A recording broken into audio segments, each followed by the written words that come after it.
ಮುಂಚೆ ನೀವು ಹೇಳ್ತಾ ಇದ್ರಿ ಹಿಂದುತ್ವವನ್ನ ಕಾಪಾಡುವ ಸಲುವಾಗಿ ಹತ್ಯೆ ಮಾಡ್ಲಿಕ್ಕೆ ಯಾವ ಹಿಂದೂ ಹೋಗೋದಿಲ್ಲ ಅಂತ ಹೇಳಿ.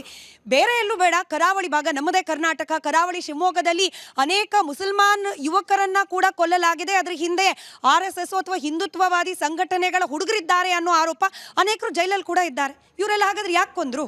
ಹಿಂದೂ ಕೊಂದಿರುವ ಪ್ರತಿಯೊಂದು ಕೂಡ ಪ್ರತಿಕ್ರಿಯಾತ್ಮಕವಾಗಿರುವಂತದ್ದು. ಸರಿ, ಅದು ಪ್ರತಿಕ್ರಿಯೆ ಆದ್ರೂ ಕೂಡ ಕಾನೂನಾತ್ಮಕವಾಗಿ ತಪ್ಪೇ ಅಲ್ವಾ? ಪ್ರತಿಕ್ರಿಯಾತ್ಮಕವಾಗಿ ಮಾಡದೆ ಹೋಗಿದ್ದಿದ್ರೆ ಏನಾಗಿರ್ತಿತ್ತು?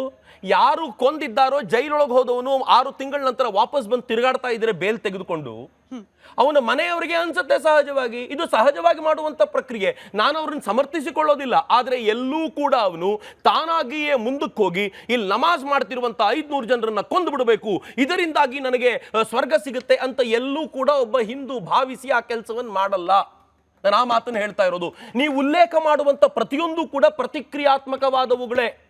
ಸುಹಾಸ್ ಶೆಟ್ಟಿಯ ಮರ್ಡರ್ ಆಗುತ್ತೆ, ಪ್ರತಿಕ್ರಿಯೆಗೆ ಮತ್ತೊಂದಾಗುತ್ತೆ. ಎಲ್ಲಕ್ಕಿಂತಲೂ ಮುಂಚೆ ಆಗಿದ್ದು ಸುಹಾಸ್ ಶೆಟ್ಟಿಯ ಮರ್ಡರ್ ಅನ್ನೋದನ್ನು ಮರಿಲಿಕ್ಕಾಗೋದಿಲ್ಲ ಅಂತ ನೀವು ಎಲ್ಲ ಕಡೆ ವ್ಯವಸ್ಥಿತ ಷಡ್ಯಂತ್ರವನ್ನ ಮಾಡಿಕೊಂಡು ಯಾವುದೋ ಒಬ್ಬ ವ್ಯಕ್ತಿಯ ಇದು ಗ್ಯಾಂಗ್ ವಾರ್ಗಳು ನಡೆದಂತೆ ನಡೆಯುತ್ತೆ. ನೀವು ಗ್ಯಾಂಗ್ ವಾರ್ಗಳನ್ನ ಹಿಂದುತ್ವದ ವಾರ್ ಅಂತ ಕರಿತೀರಾ. ಈ ಗ್ಯಾಂಗ್ ವಾರ್ಗೂ ಹಿಂದುತ್ವಕ್ಕೂ ಸಂಬಂಧ ಇಲ್ಲ.